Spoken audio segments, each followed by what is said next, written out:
Hi, I'm Sarah from The Upcoming. Such a pleasure to be able to speak to you today. Easy question first. What can audiences expect when they watch Obsession? Gosh, I think a sort of challenging Hitchcockian noir Provocative provocative mess. mess of danger and intrigue. Yes. I mean, I absolutely devoured all of the episodes in Oh, one good. sitting. Good. It's such an edge of your seat thriller, but it's also got something very contemporary about it. And I love the fact that it's kind of taken the novella and kind of put a bit of a 2023 twist on it.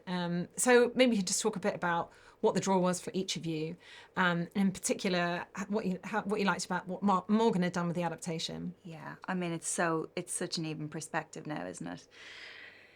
Yeah, just a gorgeous, fleshed out female characters. I mean, such a basic thing to ask for, isn't it?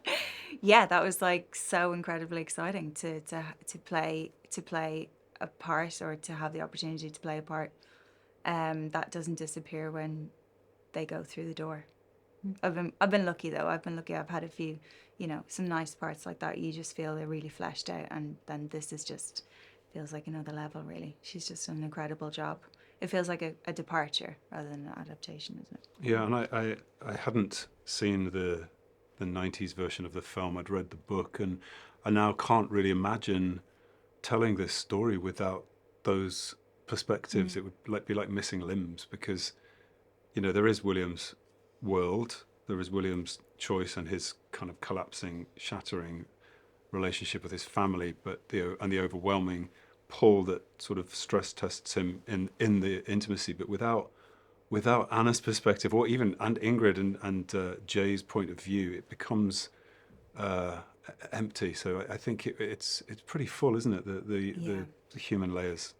And what was the kind of preparation, for playing each of your characters like? Because I think what's really smart about the show is that, it's not making sort of heroes and villains out of anybody. It's kind of allowing you to empathize kind of at different moments with each of the characters, and makes people perhaps question, well, I think I'm a good person, But I'm under agreeing with certain- this moment, Yeah. or yeah. So, Yeah. how did you kind of maybe think for yourself, make sense of your own character and bring that to screen? It I is. mean, Go ahead. the scripts are so well written, Yeah. and then being able to, I mean, from just drawing on Josephine Hart's exploration of her child, Anna's childhood in the book, just helped. But it's kind of it was kind of all there, really. Yeah. It was all there for me. I try not to judge the character, but I do feel like as audiences, we're sort of bracing ourselves to who are we cheering for, who are Yeah. we booing, and actually with Obsession, it's neither and both, because what's happening between them is magnificent, but it's at a huge cost to both of their lives. Yet they still tread that path. So you're trying to challenge the audience to question, have they faced those choices in their own lives, I think. Yeah. And I guess Spot you on. knew going into an erotic thriller there was going to be lots of intimate scenes, but how did you kind of navigate that together? I mean, it seems like you had such great chemistry, and I know you're working with an intimacy coordinator. So did that kind of like smooth all that process for you, and even exploring kind of the BDSM aspects of things, which I just think is really fascinating in this day and age. There's so many conversations about consent and about those sorts of taboos and boundaries. I mean, I don't think I've ever done a show where I thought, oh God, I wish we had more time with this. It was always let's just get it done. Oh God, I got it done. That was good. That was good. Well, okay, now back to the acting. I felt like I wish there were more scenes to do. I wish there was more, and I never would have thought that I'd be an actor that would say that. It was so fun. It felt cathartic. It almost felt like, I'm retrospectively going over other stuff that I'd done in the past that I'd wish that I could go back and I don't know, explore more to make it better. Not from a regret point of view, but just to make it better. I felt so armed with the process that we had, and then I've never felt like I could play with a scene partner as much as I could have with you. Yeah.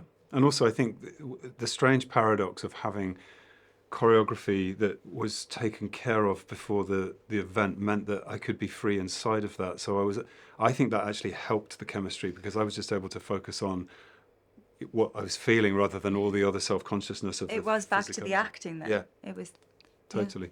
And finally, what do you hope people take away? Because it does feel like there's such an appetite for these kind of, almost feels a bit old school in its kind of thriller sensibilities, but also these questions of morality and what does make us happy? You know, what would make someone, you know, if you seemingly have everything on paper, go and implode their lives that way? I do. I feel like maybe people will be challenged to not be too judgmental when people make these big errors in their life. I mean, in this particular story, it's a fatal error, but I feel like we're nuanced beings, and this is the sharp edge. We're not all bad. Yeah. Yeah. Not all bad. Live with our flaws. Right, I'm out of time, but thank you so much for sharing all that with me, and I Thank can't you. wait for everyone else to get Thank stuck into you. Obsession. Thanks, Thanks Sarah. so much. Thank you.